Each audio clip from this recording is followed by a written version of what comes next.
All right, folks, showing off my Rustoleum painted in my own garage Honda Ridgeline that I just finished up. And this is my very first paint job ever on a vehicle. Kind of first time using a gun. Didn't have really any experience aside from spray canning stuff once in a while.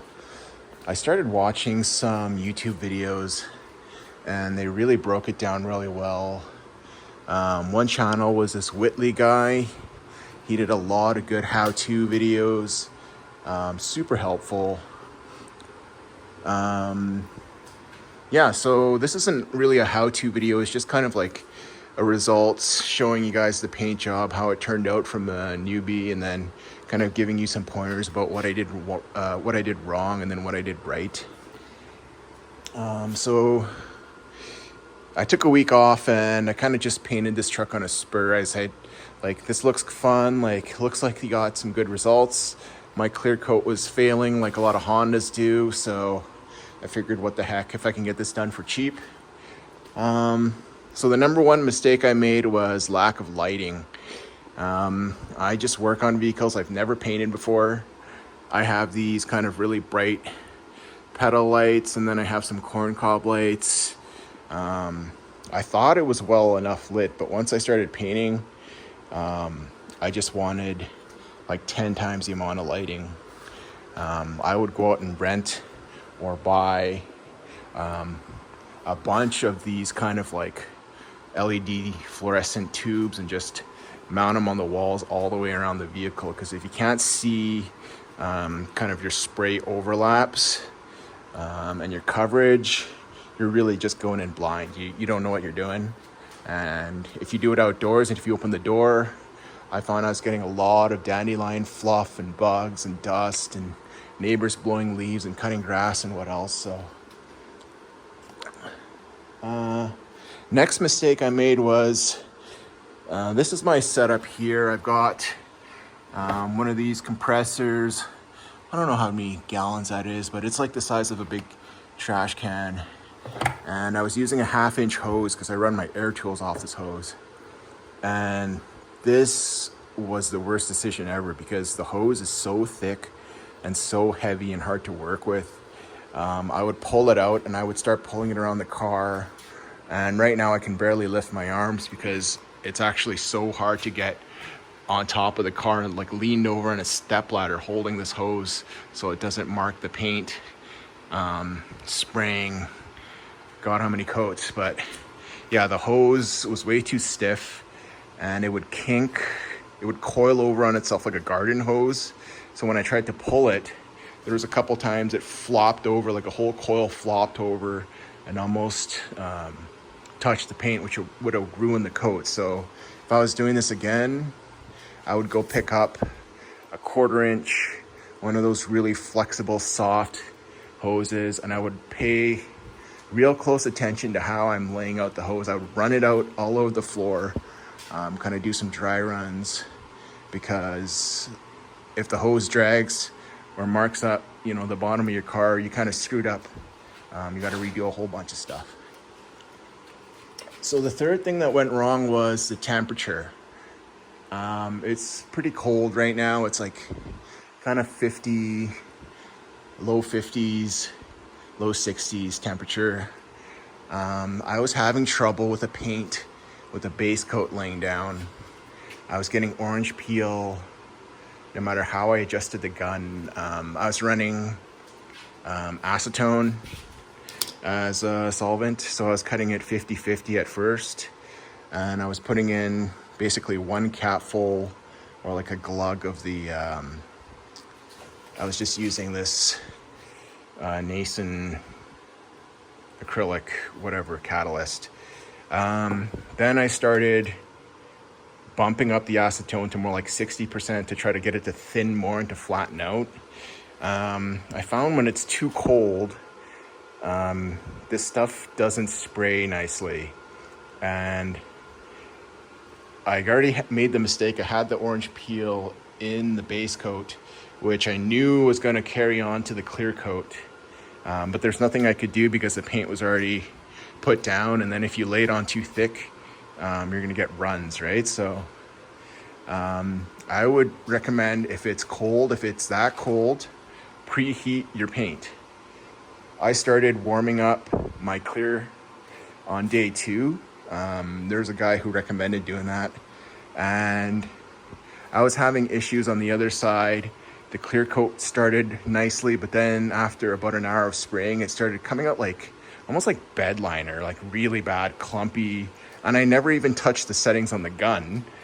And I realized it was just the paint was cooling off as it was in the gun. So what I did was I threw these 2 jugs into a pail of hot water, got them warmed up, and I mixed it again.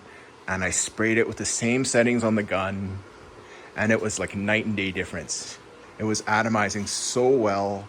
It was misting, and I was able to shoot quickly, and then it really started laying out and flattening itself out. Like you can see the orange peel here, it's already in the base coat, but the clear coat still did a great job of kind of leveling itself as much as it could. Compared to some of these areas like here that's pretty bad, but this is a clear I used, Acme FC 740. This was about $120 for a gallon of this and this.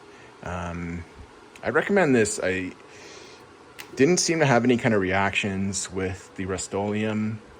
The Rustoleum, the base coat was like just a gong show. I was going to do it all last night, and I sprayed 2 coats of base coat, and it was getting late, and then bugs and mosquitoes started coming in to the shop because of the lights, and so I shut that whole operation down. 12 hours later, I came back out, shot 1 more layer of base coat. Then I waited 2 hours. It was just a little tacky.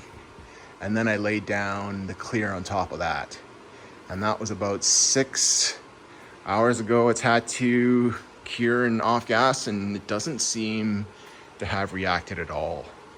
So, yeah, I'm pretty happy with that. It doesn't seem to be as picky as some people make out, because I've seen people talk about clearing kind of within the 1 hour window when you can just have a little tack.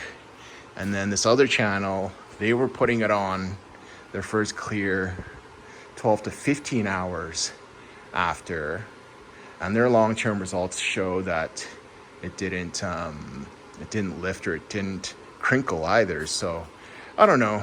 I mean, it's not really a science. It's just kind of people experimenting, right? Because these 2 paints are never designed to go with each other. The third issue I had was humidity. It was really humid, and I had moisture started coming out of the gun. I was using this Amazon, it's an R500 gun. It was $40 and 1.3 tip. I shot everything with it. I had this inline kind of air dryer, but towards the end that wasn't even enough. I had water started coming out of the fittings. Thankfully it didn't screw up the paint, but it was also coming out of my respirator. So I found, like, after wearing this for a couple hours, I would bend over and start spraying the hood, and then I'd get a couple drops of condensation from the, I guess the nose of this thing drip onto the paint, which was really got to watch for that. So yeah, that was issues with moisture. Thankfully, seems to not have messed with anything. Another mistake I did was, people talk about the prep work being 90% of the paint job.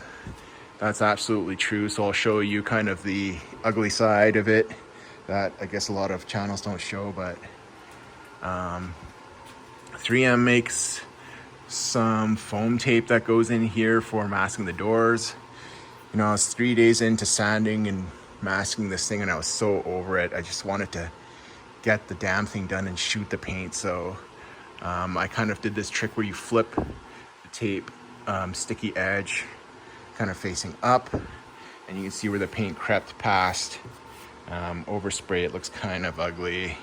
I might just roller this because I don't want to deal with masking and risk getting paint into the interior, overspray into the interior. So one of the things that actually worked out was the gun, because I started with a high volume gun. I started with this 1.4 HVLP paint gun. That was like 20 bucks. But I found that I was running on a compressor, and my compressor is like that 30 gallon or whatever, but it was running constantly, and that was making the moisture worse. So that's why I went to the low volume gun, and that worked really well because it didn't trip the compressor as much. Seemed to be more efficient. One thing that I would recommend, don't see a lot of people talk about, mask your headlights and do your base coat and then unmask them and clear them, because it does a great job restoring the finish. You can sand them, you can scuff them to 1000 or 1500, but the clear really brings them back and protects them. I forgot to do these, and you can see they're all foggy. Headlight turned out clear, looking new. I think I did the taillights too. Yeah, I sprayed one coat of clear, and look, they look like brand new. So glassy. Last thing I would recommend is a good respirator, because doing this in the shop, this is how I did it. Crack the door. I have an air mover, a fan blowing out, trying to get some air exchange in here, but once I started spraying that, especially the clear, it was like a dense fog in here. And good thing I have decent respirator from work with organic cartridges. I see some people painting with less than that, and I would really hesitate to do that, because I've done it before and then I've been hacking up all sorts of stuff the next morning. Protect your health, because that stuff will really mess you up. Yeah, keep the air exchanges going. I've been keeping this kind of going, ventilating, and it's still off-gassing a lot of the solvent, but yeah, overall pretty happy with it. This is real orange. I think it's a little bit lighter than Kubota orange. I think a Kubota orange is a little bit darker. I sprayed this over white factory paint. It looks okay in the shop light. I wanted it to kind of pop a little bit more. It's a little more kind of dull, rusty than I was wanting. What I really wanted was a color like Dodge's ignition orange that they put on the Ram 1500s. I priced that paint out. It was $1,000 a gallon for the base coat, so I said, hell no. So, I don't know, it looks okay. I think it looks okay for like a $200 paint job. In the sun, it really pops. I didn't do the pearl because you don't really see many plain gloss orange finishes. You see a lot of pearl, and I think the pearl kind of ruins it. It makes it look really kind of tuner import resprayed car look. So let me know what you think. One guy really was hating on the orange. Well, glad it's not your truck then. Anyways, thanks.